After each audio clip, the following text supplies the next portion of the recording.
En CNC Pereira hemos preparado un cuestionario de 5 preguntas que fueron enviadas a todos los candidatos a la gobernación de Risaralda para conocer sus opiniones sobre temas relevantes para la ciudadanía que pretenden gobernar. Las respuestas las iremos presentando en la medida en que los candidatos se vayan pronunciando. En esta edición les presentamos a Eduardo Patiño, candidato a la gobernación por el partido Colombia Humana. La primera pregunta es: ¿qué opina del presidente Gustavo Petro y cómo serán sus relaciones con el gobierno nacional en caso de ser usted gobernador? Bueno, este gobierno nacional es una gran conquista de la historia del pueblo colombiano, fue esperado por muchas generaciones de pueblo y ciudadanía que quería nuevamente tener país, recuperar nuestro destino, recuperar esa promesa de paz y entender que enmendar las desigualdades históricas es también construir mercado interno y construir una economía productiva. Somos por primera vez tal vez en nuestra historia un referente global ante la humanidad en la lucha por el cambio climático, en la lucha por la ecología, en la lucha por la democracia global. Entonces pues creo que es un gobierno histórico que, claro, como todos, pues necesita del apoyo del pueblo para poder condensar sus reformas, y como en todo hay que conservar la humildad y saber qué cosas por corregir, y esa será la posición desde la gobernación, obviamente de colaboración, de afinidad en los principios, en los valores, pero también de posición crítica cuando haya que tenerla, y de independencia y de colaboración en lo que podamos fortalecer desde Risaralda para cambiar nuestro lugar en la historia del país y por qué no del mundo. La segunda pregunta es: ¿cuál cree que es el principal problema del departamento y qué propuesta tiene para resolverlo? La ausencia de un plan de vida y de una economía productiva, la pérdida de la productividad de nuestra economía, que hace que nuestra juventud pues pierda opciones de vida y se sumerja y se deje permear por la ilegalidad, por la violencia contra la mujer. O sea, es una pérdida del tejido social y de unas capacidades que tenemos, pero que lamentablemente la clase política, la inercia y el contexto de ilegalidad pues nos ha hecho perder parte de nuestras capacidades. Ese es tal vez el problema más grave que tiene Risaralda. La tercera pregunta es: luego de varios meses de buenos precios, el café cayó a niveles que ponen al borde de la quiebra a cientos de familias risaraldenses dedicadas a ese cultivo. ¿Cuál es su propuesta para el agro en general y para la caficultura en particular? Pues ha empezado una gran crisis cafetera donde los precios internacionales pues han destruido y amenazan con terminar de destruir nuestras economías cafeteras. Los fenómenos de clima recientemente, este verano combinado con las fuertes lluvias, hacen que también lamentablemente la cosecha vaya a caer.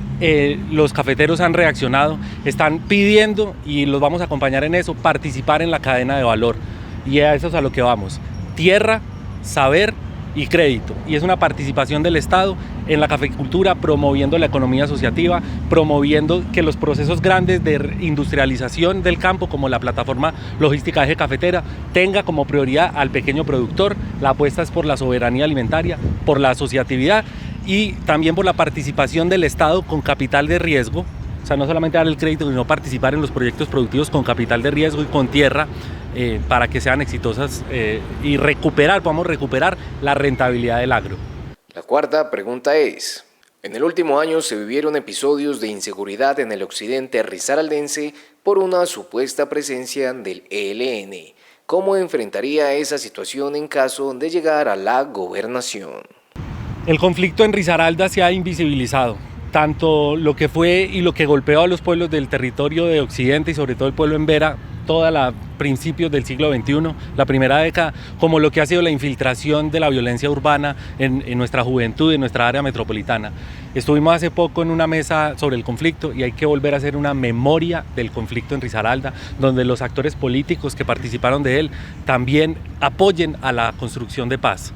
Y creo que lo que ocurre recientemente en el occidente colombiano también se debe a un contexto nacional del proceso de paz, pero tiene que ser con el empoderamiento de las comunidades, con los esfuerzos de memoria y con una relación armónica que la tenemos y la seguiremos teniendo con nuestra fuerza pública, que sin duda es profesional, es patriota, y lo que necesitamos es recuperar ese diálogo entre la ciudadanía y las instituciones, que es nuestro punto 1 también como agenda de gobierno. La quinta pregunta es: En el mes de abril hubo manifestaciones de indígenas risaraldenses en la gobernación. Exigían infraestructura para los colegios de sus territorios, más cupos para el programa de alimentación escolar PAE, más personal docente, entre otras. ¿Qué opina de esas solicitudes y qué ofrece a esa población en caso de llegar a la gobernación? Nuestros pueblos indígenas son un ejemplo del uso de las herramientas de la Constitución y la ley para promover las autonomías territoriales y el empoderamiento popular. Si bien somos culturas diferentes, la campesino-mestiza, la urbana, tenemos mucho que aprender de Dachi Ambachorara.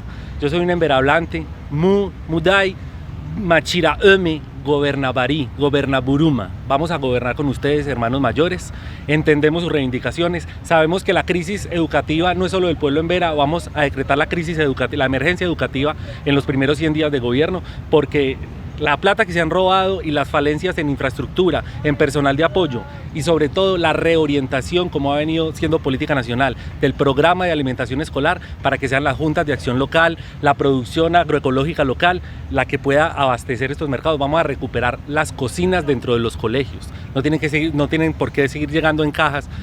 Ese punto de que las instituciones educativas sean focos de la seguridad alimentaria. Y con nuestro pueblo embera en especial, el plan decenal de lenguas indígenas va a ser una apuesta muy ambiciosa para tener recursos para la educación embera y para la revitalización de la lengua embera, protagonizada por la juventud emberhablante.